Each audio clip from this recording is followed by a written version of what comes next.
उत्तर प्रदेश के फतेहपुर में 200 साल पुराना नवाब अबू समद की मजार को क्षतिग्रस्त कर वहां धार्मिक अनुष्ठान किए जाने का मामला प्रदेश में धूल पकड़ चुका है। बुधवार को आगरा में समाजवादी पार्टी यानी सपा के सांसद रामजी लाल सुमन ने प्रेस वार्ता में इस घटना के लिए मुख्यमंत्री योगी आदित्यनाथ को जिम्मेदार ठहराया।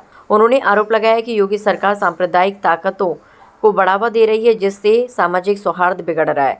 रामजी लाल सुमन ने कहा कि फतेहपुर में मजार की घोषणा करके तोड़ा गया और वहां पूजा अर्चना की गई, जो मुसलमानों की भावनाओं के साथ खिलवाड़ है।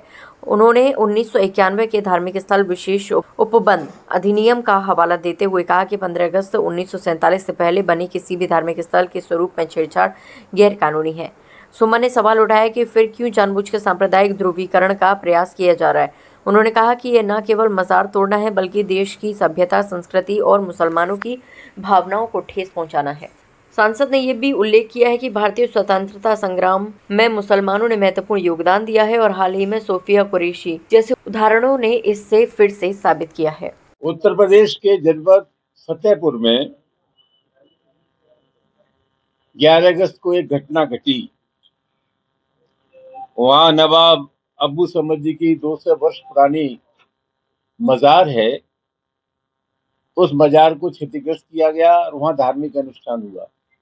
महत्वपूर्ण बात है कि 7 अगस्त को भारतीय जनता पार्टी उसके सेमना संगठन, सांप्रदायिक संगठन जिलाधिकारी से मिले थे।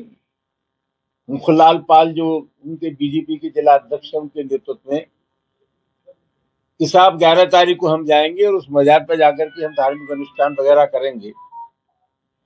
यद्यपि प्रशासन ने अनुमति नहीं दी, लेकिन उन्होंने ऐलान करके सब कुछ किया। ऐलान किया और ऐलान करने के बाद उन्होंने मजार बजा करके तोड़ फोड़ की। और मजेदार बात यह है कि प्रशासन मूक दर्शक बना रहा। ऐसा लग रहा था जैसे उन्हीं के संरक्षण में सब काम चल रहा है। मामला बहुत गंभीर है। उसमें एफआईआर हुई और एफआईआर जो दर्ज हुई इसमें जिलाध्यक्ष का नाम नहीं है। सवाल यह कि ये जो मजारें हैं या दरगाहें हमारी सभ्यता संस्कृति की प्रतीक हैं।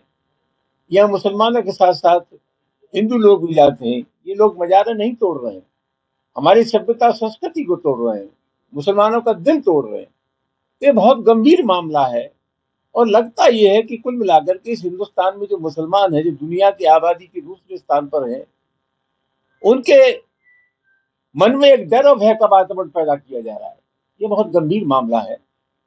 सबसे बड़ा सवाल यह है कि प्रशासन की देखरेख में हुआ है। काम करने पर कहीं विराम नहीं है तो मामला बहुत गंभीर है। हम पूछना ये चाहेंगे उत्तर प्रदेश की सरकार से कि आपराधिक प्रवृत्ति के लोग हैं, आपका बुलडोजर कहाँ है? योगी का बुलडोजर भी क्या जातीय धर्म को लेकर के चलता है? मामला बहुत गंभीर है। और सबसे बड़ा सवाल ये है कि जो इसकी जांच कर रहे हैं, ये वही लोग गुनहगार हैं जो उस पूरी घटना के लिए जिम्मेदार हैं। हम चाहते हैं इसकी न्यायिक जांच हो। मामला बहुत गंभीर है। हिंदुस्तान जैसे देश में क्या मुसलमान इतनी बड़ी संख्या में रहते हैं, मुसलमानों के पास विकल्प था कि वो पाकिस्तान चले जाए, नहीं गए। इस देश की मिट्टी से उनको मोहब्बत है। कर्नल सोफिया का उदाहरण हमारे सामने है। तो ये बहुत चिंता का विषय है।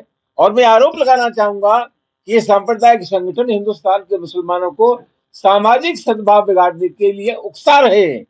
देश में तनाव पैदा हो, हिंदू और मुसलमानों के बीच एक खाई पैदा हो, ये कोशिश उत्तर प्रदेश में योगी आदित्यनाथ के नेतृत्व में हो रही है। ये बहुत गंभीर मामला है। अगर कोई जांच नहीं होती तो फिर आगे क्या स्थिति रहने वाली है?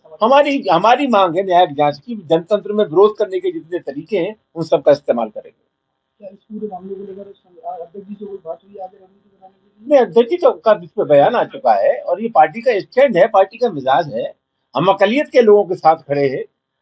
राष्ट्रीय अध्यक्ष जी का इस सिलसिले में बयान आया और मैं समझता हूँ हम वही कर रहे हैं जो उनकी दिली ख्वाहिश होती, इच्छा होती है।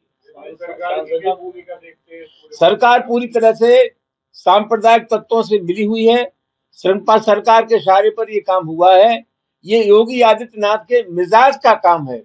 और मैं दावे के साथ कह सकता हूं, सरकार की शक्तियों को हम लोग जानते हैं। पत्ता भी पर नहीं मार सकता था अगर सरकार प्रथम चाहता था। उन्हीं मिली भगत के चलते ये मजाक में तोड़फोड़ हुई है और वह धार्मिक अनुष्ठान हुआ है, जिसके लिए पूरी तरह योगी सरकार जिम्मेदार है।